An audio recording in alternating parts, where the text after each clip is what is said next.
Salut à vous pauvres mortels et bienvenue sur Comics Rise, la chaîne qui lit à travers les pages de vos comics. Si on se retrouve aujourd'hui, c'est pour parler d'une collaboration aussi énorme qu'inattendue.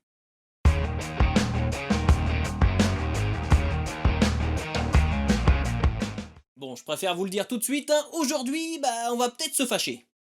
L'événement dont je vais vous parler aujourd'hui n'est pas tout récent, mais une annonce de Panini Comics m'a donné envie de m'exprimer sur le sujet. En effet, l'éditeur a récemment annoncé que le 11e numéro de sa revue Avengers, disponible en janvier 2021, contiendrait l'épisode dédié à la rencontre entre les héros Marvel et le jeu vidéo Fortnite. Pour ceux qui seraient totalement passés à côté, le 27 août 2020, le jeu vidéo phénomène Fortnite, développé par Epic Games, débutait la 4ème saison de son deuxième chapitre, intitulé Nexus War, et placé sous le signe de Marvel. Si vous avez passé les dernières années dans une dimension parallèle, Fortnite est un jeu de type Battle Royale sorti en 2017 qui propose à 100 joueurs de s'affronter en ligne dans une arène, le dernier survivant étant déclaré vainqueur.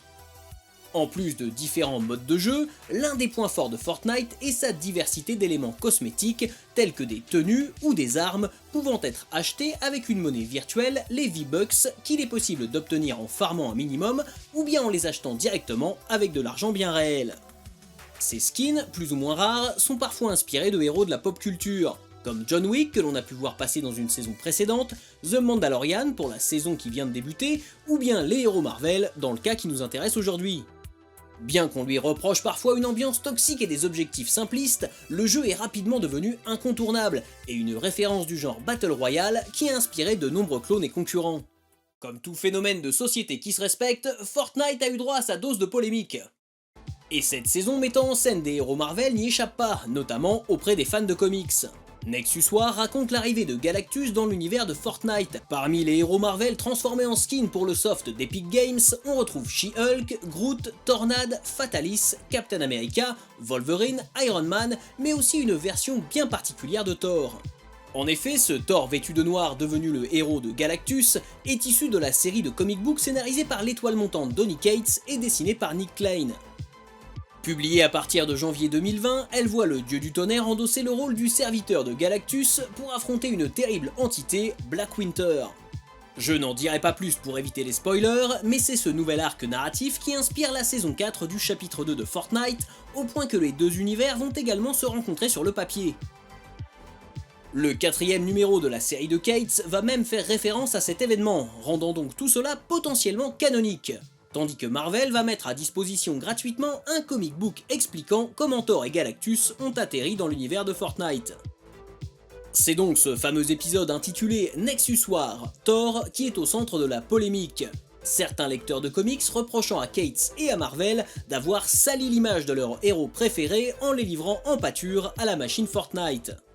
Et je vous le dis, je ne suis pas du tout d'accord avec ces gens. Personnellement, je trouve ça plutôt gonflé et courageux d'oser créer un lien direct entre un run en cours et un événement virtuel. Marvel aurait pu se contenter du minimum en permettant à Epic Games d'utiliser l'image de ses personnages et récupérer un gros pactole sans se soucier d'une quelconque cohérence. La volonté de scénariser cette arrivée des héros Marvel dans l'univers de Fortnite et même d'incorporer tout ça de façon canonique à une série en cours est un coup de poker plutôt futé de la part de Marvel, mais je vais y revenir tout à l'heure. D'après ce que j'ai pu voir, certains lecteurs de comics, tant aux États-Unis qu'en France, voient en Fortnite un jeu vidéo débilisant, de piètre qualité et réservé à des gamins pas très malins. Loin d'être un adepte du jeu, je pense que le réduire à cela est une erreur que même nos grands-parents ne se permettraient pas de commettre aujourd'hui. Cela revient à un résumé réducteur et absolument pas objectif d'un jeu vidéo que l'on attaque gratuitement parce qu'il a du succès, sans prendre en compte les notions qu'il peut développer chez les jeunes joueurs. Repérage dans l'espace, esprit pratique et tactique, capacité à économiser pour acheter un objet désiré, persévérance dans l'adversité, la liste est longue et trouve de nombreuses applications dans la vie de tous les jours. Alors oui, Fortnite n'est sûrement pas le meilleur jeu vidéo auquel vous pourrez jouer, mais prendre le temps de le juger sans s'étouffer avec sa propre mauvaise foi est un minimum. Pour moi, la rencontre entre ces deux univers est loin d'être illogique. Cette opération n'est pas la première du genre, puisque lors de la saison 2 du même chapitre, les joueurs avaient eu l'opportunité de débloquer des skins pour les personnages de Deadpool ou de Cable.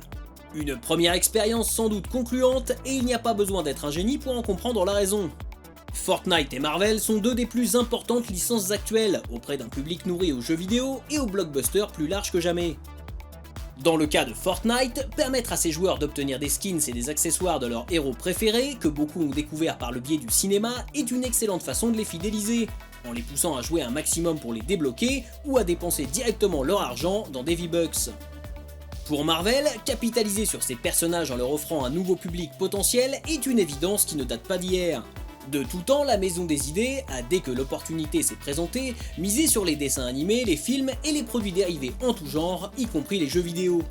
Une démarche tout à fait compréhensible quand il faut continuellement séduire de nouveaux lecteurs afin de développer l'offre de comics et assurer la pérennité de leur publication sur un marché parfois fragile.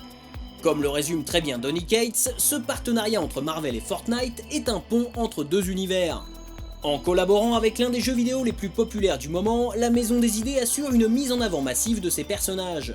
Plus malin encore, si Marvel a misé sur des figures déjà connues du grand public grâce au cinéma, comme Wolverine ou Iron Man, l'idée de lier Nexus War à la continuité de sa ligne éditoriale et à la série de Donny Cates est un move brillant.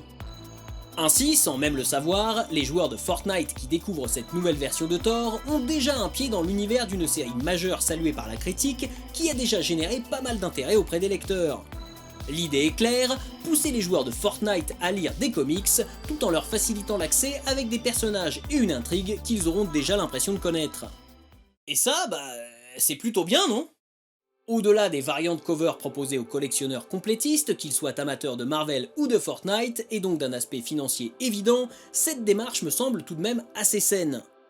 Quel lecteur de comics aujourd'hui peut dire qu'il ne doit pas son premier contact avec l'univers des super-héros à une série animée, à un film ou même à un jeu vidéo ? Nous sommes nombreux à avoir découvert Batman, Spider-Man, la Justice League ou même les Avengers et les X-Men grâce à leur adaptation à la télé et au cinéma. À partir de là, pourquoi un gamin d'aujourd'hui serait moins légitime à devoir son premier contact avec les comics Marvel à Fortnite ou à tout autre média qui nous paraîtrait impie, à nous, les vieux lecteurs s'autoproclamant puristes à la moindre occasion ? En tant que lecteur de comics, je pense sincèrement que notre devoir est de s'ouvrir pour partager ce que l'on aime avec le maximum de gens possible. Peu importe le vecteur, tant qu'il pousse de nouveaux lecteurs à nous rejoindre dans notre passion, il n'y a pas à blâmer la démarche. Car elle est l'assurance de voir perdurer les aventures des personnages que nous apprécions depuis notre enfance, et qu'en priver des générations plus jeunes sous prétexte que nous ne comprenons pas leur centre d'intérêt, reviendrait à nous en priver nous-mêmes. Quoi qu'il en soit, n'hésitez pas à me donner votre avis dans les commentaires, je suis assez curieux de savoir ce que vous en pensez.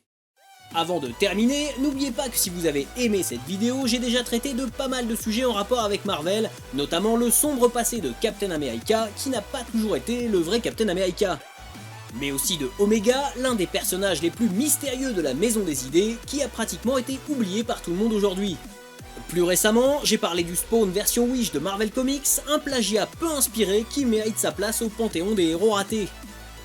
Et pour terminer, si vous aimez les comics et les jeux vidéo, j'ai consacré un épisode à l'étonnante adaptation de Doom sur le papier. Je vous mets les liens vers toutes ces vidéos dans la description, n'hésitez pas à aller y jeter un œil. Voilà, jusqu'à la prochaine fois, je compte sur vous pour avoir de saines lectures. On continue à parler de comics sur les réseaux sociaux, partagez cette vidéo et n'oubliez pas de vous abonner à la chaîne pour ne pas rater la prochaine.